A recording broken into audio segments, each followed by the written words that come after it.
News, politics, entertainment, and more. Welcome to The Informant.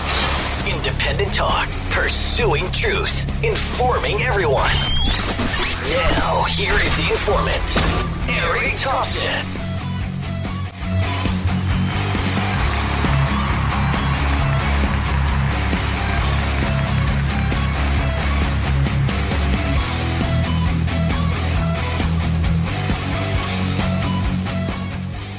Hey, good evening. Welcome to The Informant. Thank you so much for joining me. If you're out here in California, if you're out on the East Coast, good morning to you.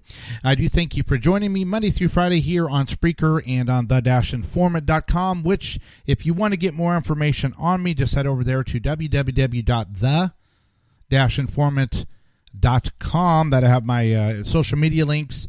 And I'd like to also invite you to go over to my social media platform, magabook.com. Set up an account. And you can get a hold of me and ask questions and post and just connect with other people. We have so much to cover tonight. We're not going to get to most of it, but there's kind of an overarching thing, I think. The left, when pressured, you can kind of tell when you squeeze something, what comes out is actually what's in the inside. And I think what is very evident watching Schiff and Pelosi and the entire Democratic deep state radish, just filthy, lying, deceptive group of people is that nothing is going the way that it was supposed to go. They did not have a plan B. And because they did not have a plan B, and they are now simply reacting to their natures, which is deceptive and dirty. President Trump rocked tonight in Michigan. We're going to cover that. But before we do, we're going to give you an update. I want to give you an update on what's going on with the Smollett case. As you all know what happened in Chicago with the fake, quote-unquote, hate crime event. Now, Smollett, he has his attorneys. So Chicago basically said, you know what, here is a bill for over $100,000, Smollett. You need to, you got away with it because of our dirty state attorney. But you're going to pay for all of the work we did in trying to find out if you really were attacked, trying to locate people. So you need to give us over $100,000 back. Well, Smollett's attorneys are like, no, you guys, the mayor and the police department should be ashamed of themselves trying to drudge an innocent man through more stress. And they're like, you're just freaking a liar. And then one of the dumbest things I've heard in a long time, one of Smollett's attorneys said, believe it or not, maybe the two black Africans that he hired to do a fake beat-up session of him, maybe they painted themselves with white paint, white-faced themselves. So they jumped Smollett, and he didn't know that it was the brothers. They were just beating him up, but they painted themselves in white. So that's really what happened here. Can you believe that? It just shows, like I said, when the left loses their mind, when they are not, because they're not grounded in any type of faith. There's a lot of atheism, agnosticism, narcissism in the Democratic Party now on the left. So they don't really have a grounding in God.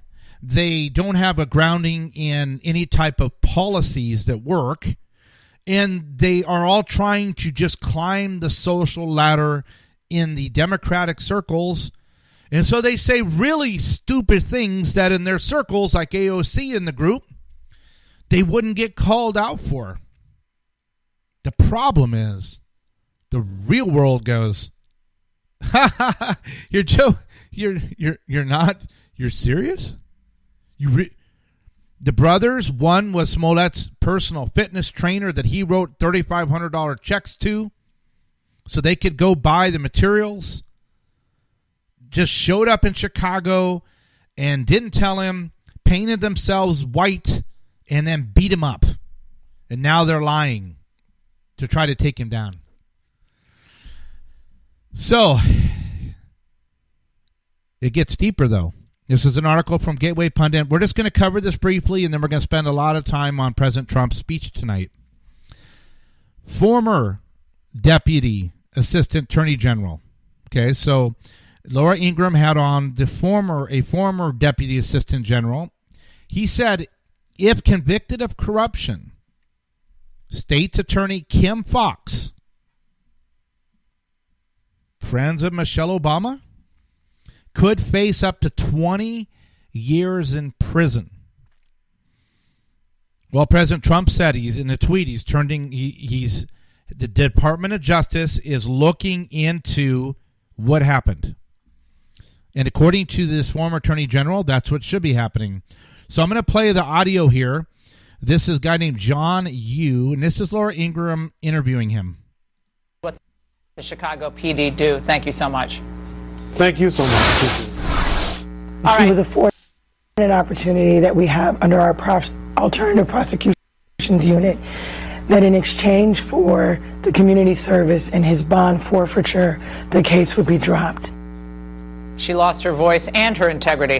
All right, how does one get a spot in the alternative prosecutions unit line? All right, let me guess. You're rich, you're privileged, you're an actor, and you share the political beliefs of the state's attorney, who, by the way, did not formally recuse herself.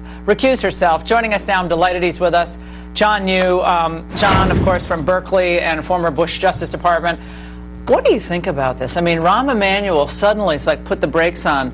Oh, no, President Trump, go to opening baseball. Cute.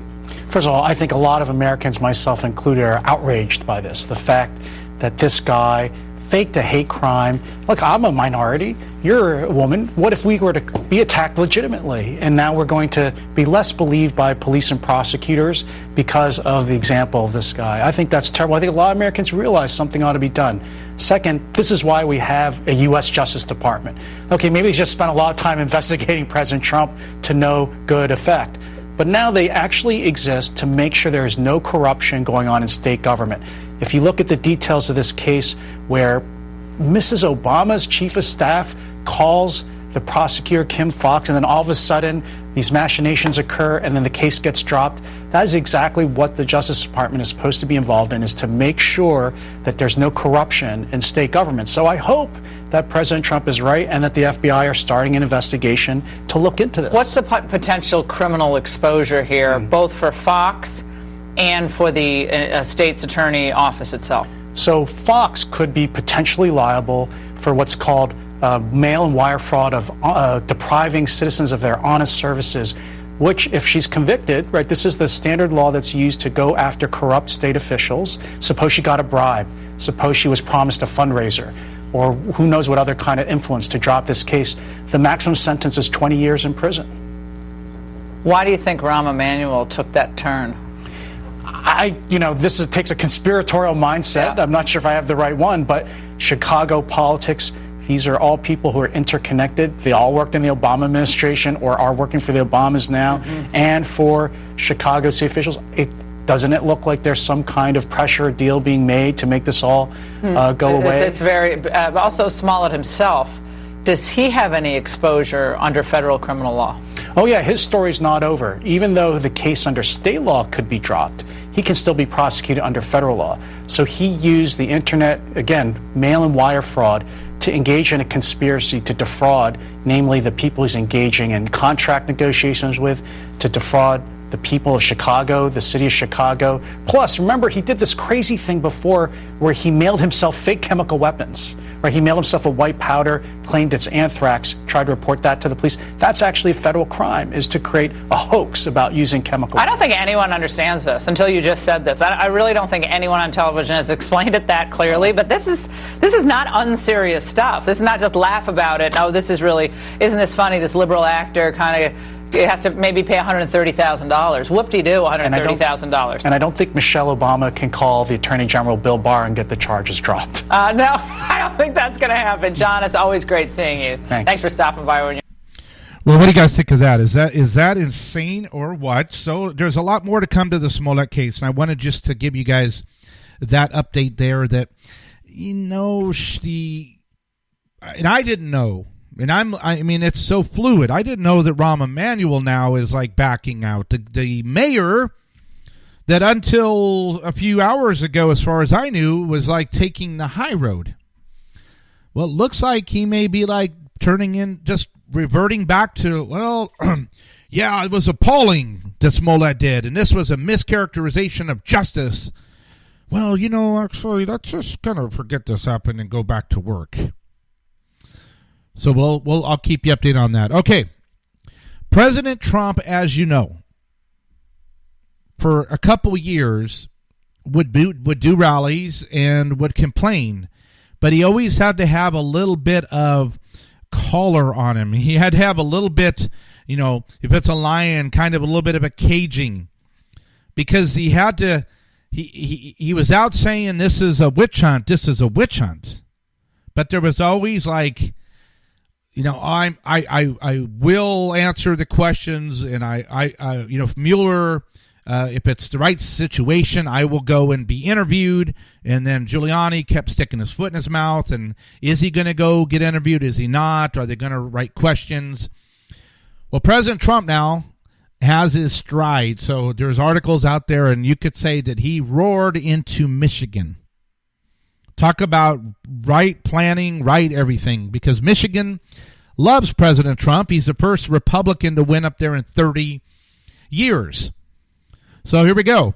There's an article here from Gateway Pundit. Massive overflow crowd of thousands outside Trump Grand Rapids rally. Now, the left would try to make you believe that President Trump, during these 2 years, was losing his base. It was eroding. With the collusion coming, the impending collusion, there was no way he could win 2020. Oh, yeah, my station identification's popping up. Hey, you're listening to The Informant. So thank you so much. If you want to get a hold of me, go over to the-informant.com, and you're listening to Spreaker. So go over to Informant Show on Spreaker if you want to hear all the shows. And like I said, magabook.com if you want to get a hold of me too. So thank you for listening to The Informant. Okay. So the media was trying to say that President Trump and Coulter, everybody, the rhinos, were considering trying to find someone to run against President Trump in 2020 because his base was not going to stick with him when the collusion results came out. The thing is, every time President Trump, even during the 2018 midterms, anytime he would show up, overflow. I don't care if it's raining. I don't care if it was cold. I don't care if it was hot. There was always, and there continues to always be, overflow for large venues when President Trump shows up. Even most of the polls will have President Trump between 42 and up to 50% approval, higher than Obama's numbers. But yet, the left still was like clinging to the fact, well, it doesn't matter. We can have 20 people running at 20, and they can all beat President Trump. Well, here's the problem for them. Now that the collusion story is over, regardless of what I'm going to show you the left is trying to do, the reality is President Trump, I believe, is probably more popular than he's ever been during his 2.5 years in office. Massive overflow crowd of thousands outside Trump Grand Rapids rally up in Michigan. Now listen to these numbers. It says here a massive overflow crowd of thousands of red MAGA hat wearing supporters who could not get into the Van Adel Arena in Grand Rapids, Michigan, watched and listened outside to President Trump's raucous speech via jumbo video screens on a crisp